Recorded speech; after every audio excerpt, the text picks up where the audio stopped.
After the end of World War II, the world was split into two, East and West. This marked the beginning of the era called the Cold War.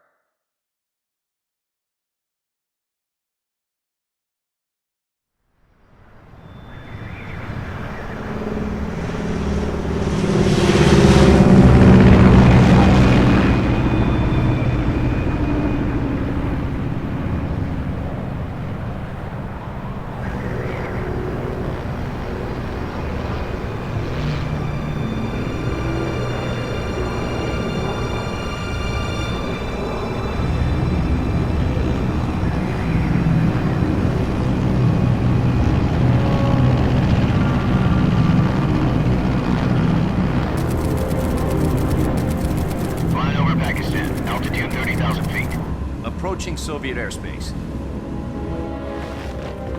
20 minutes to drop off. Commencing internal depressurization. Equipment check.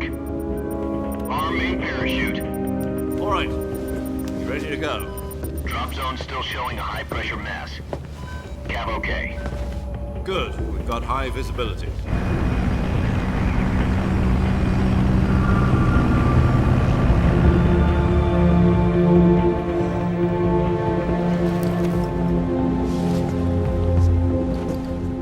Cigar. Connecting oxygen hose to interior connector. Put on your mask.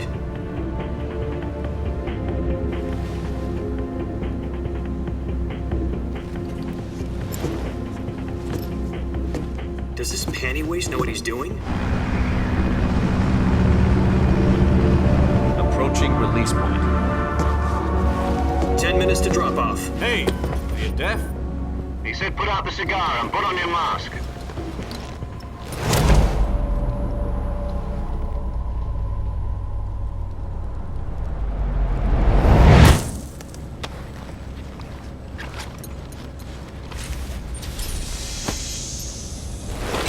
Depressurization complete. Checking oxygen supply. 6 minutes to drop off. Opening rear hatch.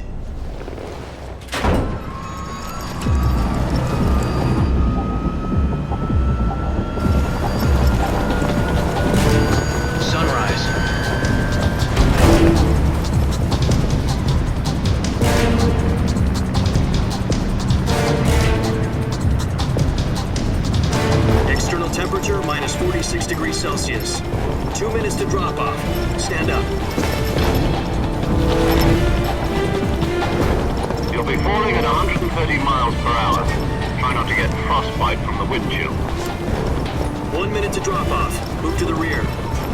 Activate bailout bottle. This is one for the history books. The world's first halo jump. 10 seconds to drop off. Stand by. Status okay, all green. Prepare for drop-off. Countdown. 5, 4, 3, 2, 1. Spread your wings and fly. God be with you.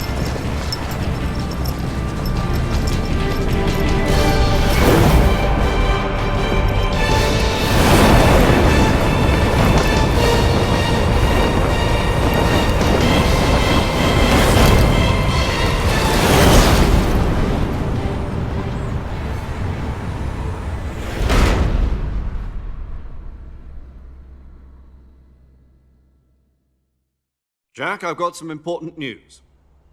The head of the CIA has finally given us the green light for the virtuous mission. Virtual mission? No, the virtuous mission. The future of our Fox unit depends on it. If it succeeds, we'll be officially organized into a unit. Virtuous mission? Sounds like some kind of initiation ritual. You know, don't get cocky. This isn't a training op. Right. So what exactly is this wonderful mission? Well, about 2 years ago, a certain Soviet scientist requested asylum in the West through one of our moles. His name is Nikolai Stepanovich Sokolov. He's head of the OKB-754 Design Bureau, one of the Soviets' top-secret weapon research facilities, and the East's foremost expert on weapons development. Sokolov? Isn't he that famous rocket scientist? The very same. On April the 12th, 1961, the Soviets achieved the first manned spaceflight in history. The Earth was blue, but there was no God. Well spoken. The rocket that carried Yuri Gagarin to orbit was the A-1, known as the Vostok rocket. Sokolov is said to be the man most responsible for the multi-engine cluster used in that rocket. After Gagarin's flight, Sokolov left rocket development to become the head of the newly established Design Bureau. From a lowly technician to head of a design bureau, that's quite a success story, so why do you want to defect? It seems he'd become afraid of his own creations. Afraid? Call it a crisis of conscience. And for that, he left his country and his family behind and went over the fence? Not exactly. One of his conditions was that his family was also to be taken safely to the west. We used a mole to get the family out first and succeeded in sneaking Sokolov over the Berlin Wall shortly afterwards. I was the one who conducted the operation. The security on the eastern side was still full of holes back then. Then what? We got Sokolov over in one piece, but the whole ordeal had left him exhausted, and we checked him into a hospital in West Berlin. It took him 2 weeks and more than 600 miles to get from the research facility in the Soviet Union to Berlin. He was in no condition to say anything coherent. And it was only a week later that we had something much bigger on our hands. The Cuban Missile Crisis. October the 16th, 1962, President Kennedy received word that the Soviets were in the process of deploying intermediate-range ballistic missiles in Cuba. The President demanded that the Soviets dismantle and remove the missiles. At the same time, he announced a naval blockade to prevent further missile shipments from reaching Cuba. But the Soviets didn't back down, instead placing their armed forces on secondary alert. Soviet transport ships carrying missiles continued on course towards Cuba. US and Soviet forces went on alert for an all-out nuclear war. Frantic negotiations were conducted through the UN's Emergency Security Council and unofficial channels to end the hair-trigger standoff. Finally, on October the 28th, the Soviet Union agreed to remove its missiles from Cuba, and so the world avoided a nuclear holocaust. But in order to get the Soviets to pull their missiles out, we had to make a deal. You mean the one where the US agreed to remove its IRBMs from Turkey? No. The Jupiter IRBMs deployed in Turkey were obsolete, and we were going to get rid of them anyway. They had no strategic value whatsoever to either the US or the Russians. The Turkey deal was a ruse, a cover story that was fed to the other intelligence agencies around the world. So what did the Russians really want? Sokolov. They wanted us to return Sokolov. You mean the Soviets pulled out of Cuba just to get their hands on Sokolov? That's right. What the hell was he working on? At the time, we had no idea. We were running out of time. It was either give up Sokolov or risk full-scale nuclear war. In the end, we had no choice. President Kennedy gave in to Khrushchev's demand. The next day, I got Sokolov out of the hospital, handing him over to agents on the eastern side. Sokolov kept on screaming, "Save me," until he disappeared from my sight. Then a month ago, we received some new information from one of our moles. About Sokolov? Yes. He was taken back to the research facility and forced to continue working on the weapon in question under KGB supervision. What's more, it's on the verge of completion. So what kind of weapon is it? Something to do with space rockets? No, missiles. Same technology. I guess you're right. We don't know the details, but it appears to be a new kind of nuclear device. For half a year now, the Soviets have been conducting frequent nuclear tests at Semipalatinsk. Something to do with the weapon, I assume. We're talking about a secret weapon so big that Khrushchev was ready to pull out of Cuba to get it back. Is Sokolov still in the facility? No. According to our intelligence, he's in Tselinoyarsk, a place in the mountains about 3 miles to the west that's known as the Virgin Cliffs. The Virgin Cliffs. Nice name for a virtuous mission. They moved him there just recently. Why? Apparently, they're conducting a field test of the weapon, but it's our best chance to get him back. This mission would never have been possible if he was still in the research facility. This is our last chance. Sokolov must have known that too when he contacted us.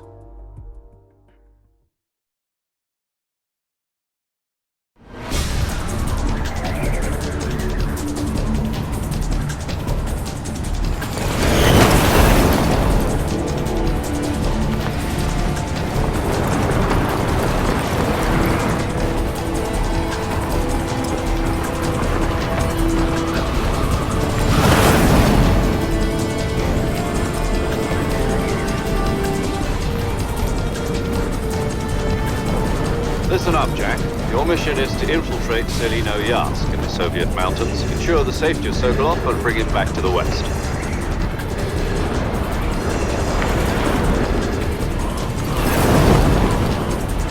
If we don't get Sokolov back before that weapon is complete, we'll be facing a major crisis. The clock is ticking.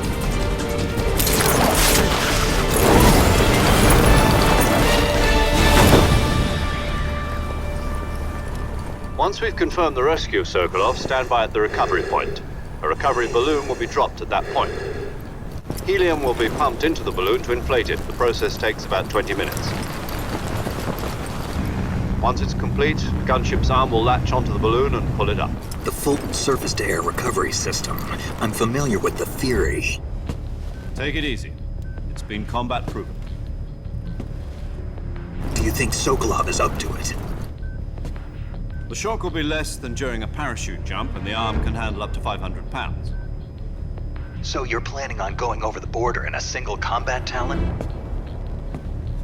She's equipped with two 6-barrel 20mm Vulcan cannons, as well as two 40mm machine guns. Sounds like she could hold her own against a battalion of tanks. Even with the fuel in the reserve tank, we're facing a 4-hour time limit. If all goes well, it shouldn't take more than a few hours. Home in time for dinner. But if anything goes wrong, you'll be eating dinner, breakfast, and all the rest of your meals in the jungle.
Do you copy?